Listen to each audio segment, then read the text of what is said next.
I deal with my parents and their shenanigans, and I expected him to do the same. But he never did. Instead, he always asks me to give her some grace. Well, it's hard when that person is insulting you. For a while now, she has been making comments about how my son doesn't look like my husband when he was a toddler, basically accusing me of sleeping around. This, rightfully so, upset me. Sorry, my genes are strong? What am I supposed to tell you? I was short with my husband because he didn't address how out of pocket and disrespectful this whole thing is. It has been a week since my husband, well, soon-to-be ex-husband, told me that he would be doing a paternity DNA test, not because he thinks our son isn't his, but to shut his mom up. Yes, exactly what you read. I don't know which is worse, him accusing me of cheating or this, but all I know is that this is audacious. I didn't cheat, and I am not concerned one bit about the test results. I wasn't going to stop him from taking a DNA test or whatever, but I just know I don't want to deal with this any longer. I'm looking for an apartment, and I talked to a lawyer the day after he brought up the DNA test. We'll be getting the results in 2 days. I almost can't wait. He will also be getting divorce papers with those results, which I know for a fact he won't see it coming. I tried my best to make this whole thing work and to manage my relationship with my mother-in-law as gracefully as possible. But thinking about it, it's not just my mother-in-law that's the problem, how he is handling things is also a problem. And as a side note, I have never been more glad that I didn't leave my job when I got married. He makes more than enough to take care of the financial side of things. I thought I would get bored, but I only have to be on site 2 days per week. Also, I really love my job and the company, so I didn't leave. I know that divorce can be hard on kids, but I also experienced the other side. Living with 2 parents who hated each other and fought almost all the time is as hard, maybe even harder. They thought that staying together would be good for me and my siblings, but newsflash, it wasn't. It was traumatizing, to say the least. I don't want my son to live like that because, I'll tell you one thing, I just can't stand my husband anymore. I don't know if this is a weird way of saying it, but I just don't respect him anymore, if that makes sense. I just see an unreliable man, and I know for a fact that our fights won't be the same as before.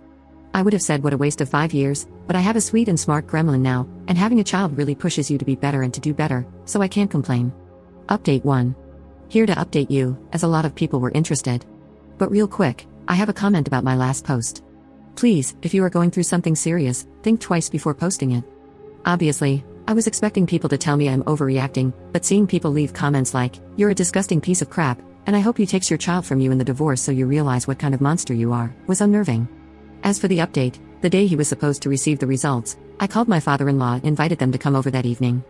My husband was working when he got the results. He sent them to me and told me he would talk to his mother to finally put this to rest.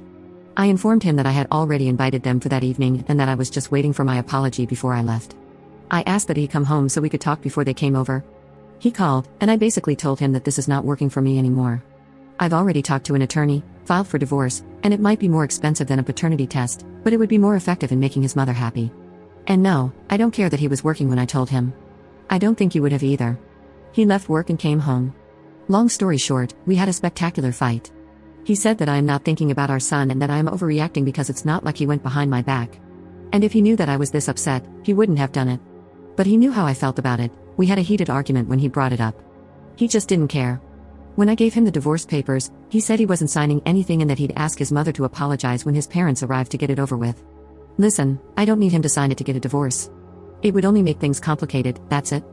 His mother said, "I have nothing to apologize for. I'm not going to apologize for having suspicions.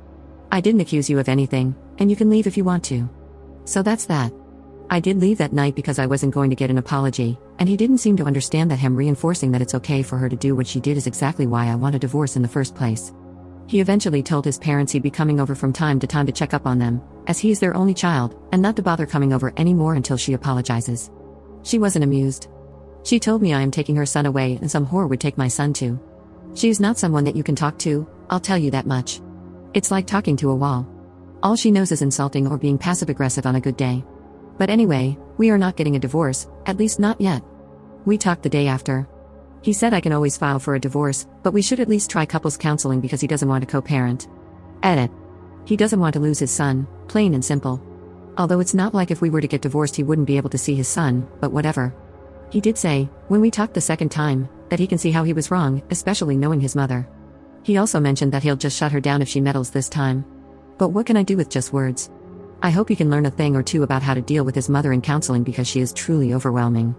If counseling helps him understand that a couple means 2 people, not 3, and that our marriage is a bit crowded right now, that's enough for me.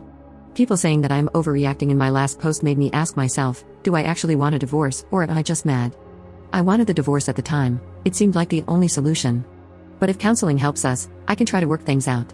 I hope this is a good decision. If not, I am not stuck. I'll take my son and leave. I have a friend who got divorced in 20 days, an uncontested divorce. When you are on the same page regarding how things would be divided, including custody, it's a matter of how long the court takes to review and finalize the divorce, and you'll be done. That was my plan. Nonetheless, I'm the one working from home, and my son is still so young. It's totally up to him. If he wants to see his son every day when he gets off work, or if he wants to see his son just a couple of times per week. Because I am not tolerating this anymore. Also, someone asked, I'm curious why they asked for the test and why you're so against it? I don't want to assume there were some troubles in the past, but I feel like there's a lot of let up and information left out here. At this point, I've shared so much that these aren't too many details, I guess. I am not religious, and I also dated women at a certain time. She doesn't like that and thinks that me not being religious or not being straight means I have no values or something. She hates that her son married a non-religious person. He is a believer, but he's a non-practicing believer. Either way, his religion or my lack of belief doesn't cause us any problems in our day-to-day life. I hope this clarifies things for you. Oh, and one last thing. People in my last post were debating if paternity tests should be mandatory or not. I thought that from what I wrote, it was clear I didn't cheat and I have nothing against the paternity test itself. It should be obvious to everyone that it's not fair for the child nor the man to be tricked into living a lie. If he was the one who had suspicions, that's a big deal. We would have talked about why he thinks that, taken the paternity test for his peace of mind, and made sure we can trust each other, then moved on, all without anyone interfering, let alone requesting the paternity test.